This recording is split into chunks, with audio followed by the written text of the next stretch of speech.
G'day legends, I hope that you're doing well. Look, let's waste no time and let's have a look at the maps because there are a few updates. Today is the 11th of March. We'll roll back through a couple of days, but as always, Ukraine, and here we have Romania, Moldova, Poland, Belarus, and Russia from here around to here. The red parts being what Russia has captured since 2022, and the more maroony purple parts Russia has taken since 2014, with notably this being Crimea to the south. As with everything, you need to take everything with a grain of salt, but my friend says to me, hey man, another update. So, it turns out the claims of you holding Bakhmut was a trick.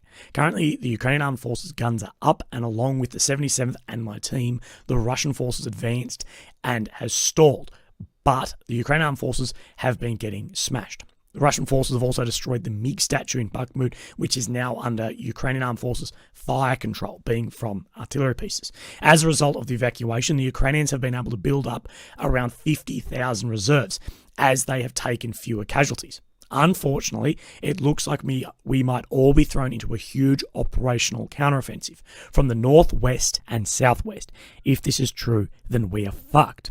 Ukraine does not have the reserves to take and hold ground, as the axes are not mutually supporting. Now, mutually supporting axis is when, one axis is supporting the other one through fire, nor is the ground favourable for an attack on any axis. Additionally, the commander of the defence of Bakhmut has said the offensive will begin next week. Unless this is a ruse, and you shouldn't do that. These reserves could be used in the upcoming southern offensive, but unfortunately, they may as well be wasted in this joke. So let's have a look at the map and see what he's actually talking about. Now, he has drawn this little map for me here, showing from the north, northwest, southwest. This is based off the axis of Bakhmut. So this is to the northwest, the northeast, but basically just the north down from Seversk, where we've talked about where they are funneling more troops into support in case of a flank. And they're calling this the southwest. And he said what you should do to have confirm this is have a look on the Rybar map, and it shows very similar to this. So we're looking on this sort of dead northwest, the dead west, and the southwest from here. And what he said he called just the north, but I guess you could slightly northeast, but the northern assault.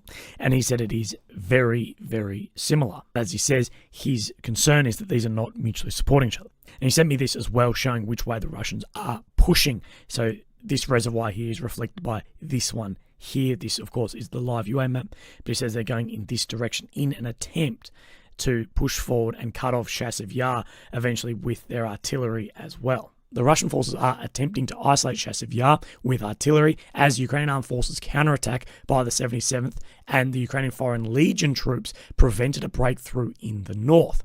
Units like the 24th have been evacuated and replaced by the 80th Airborne. Additionally, Ukraine has reinforced Seversk due to a fear of being outflanked. Although at the end of the day, I can't confirm or deny this bit. It's just information from my friend, and he said that's the best information he's got. But it could all just be a ruse to give the Ukrainian Armed Force more time to withdraw. It's all within the fog of war, and there are larger tactics at play here. So I can't really tell you exactly what's happening, but as always within a war, both sides could open themselves up to an offensive operation, especially when you're trying to move through areas and trying to encircle things. You yourself open up to the risk of that, and Russian forces are putting themselves at that risk, but at the same time, the Ukrainian forces are putting themselves at the risk of being surrounded. So it's very hard to actually tell what is going on. So like I say, everything needs to be taken with a grain of salt, and we will see what actually happens in the future with geolocation and the map movements.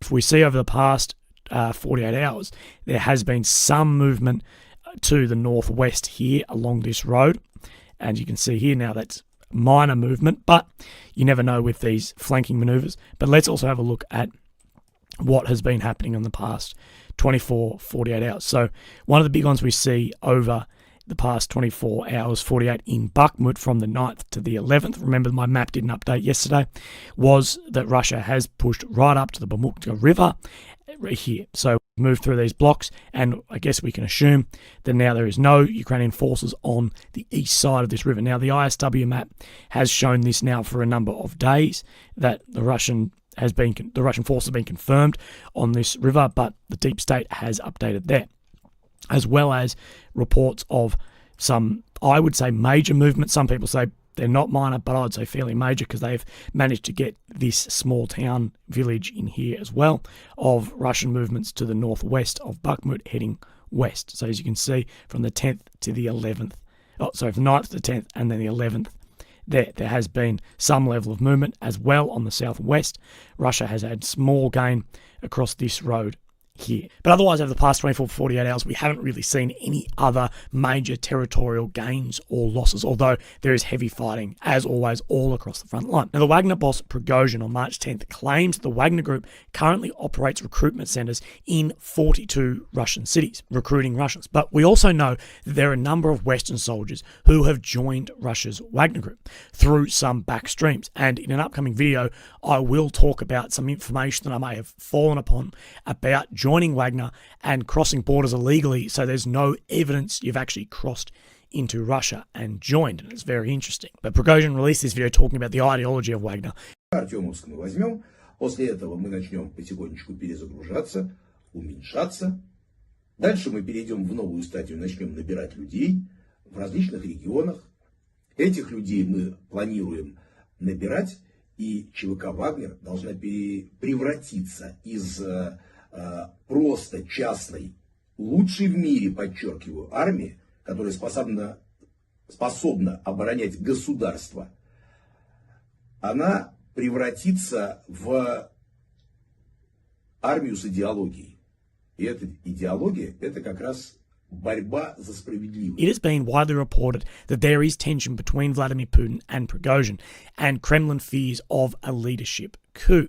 Now, this is somewhat backed up by the earlier complaints of limited ammunition being supplied to Wagner Group. Now, with the upcoming spring offensives and new weapons, we will see a lot more movements soon. Spring in Ukraine is between March the 1st and the 31st of May. And we've already started to see the delivery of Leopard tanks into Ukraine, although there is no evidence of them yet being used in any combat. Although pro-Russian groups have claimed to have killed some, posting photos, and these photos are from past conflicts or training footage of bogged vehicles. Not only this equipment, but the Ukrainian soldiers trained in the West are completing their training and coming back for these upcoming offensives. I should add that people somewhat think that the learning is one way, being the West soldiers just teaching the Ukrainians. Now, that may be the case with tactics and weapon skills, but very, very few Western soldiers have any combat experience, let alone experience in a conventional war of this scale. And that experience and lessons learned are invaluable. So I know the Western troops are getting a lot out of this, and this goes from the private soldier all the way to the generals. You know, soldiers will share battlefield experience with one another, while generals will get experience of large-scale movements and logistics. Also, Norway will provide Ukraine with 2 complete NASAMS firing units. These are an anti-air system, in cooperation with the United States.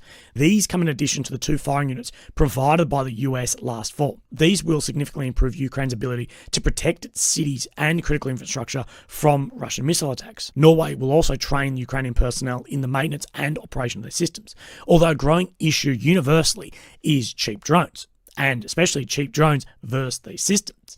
Now, each missile in these systems costs roughly $1 to $1.2 million US, which potentially can be taken down a cheap drone. For example, a Shahed is around $20,000. Now, these systems, including the S-300s, S-400s, the Russian systems, have the potential to be overwhelmed by cheap aerial targets. And in modern warfare, this is an issue that has not yet been solved. That you're taking $1 million or well over $1 million missile and hitting a very cheap drone. And you have these drones and these whatever else in a lot more numbers than you do these missiles. So it's very hard. And when you hear about, this system can track 400 targets. Yeah, that's great. They can track that many. An F-35 can track hundreds of targets too, but they'll only carry a limited amount of missiles, being on the ground or in the planes, whatever.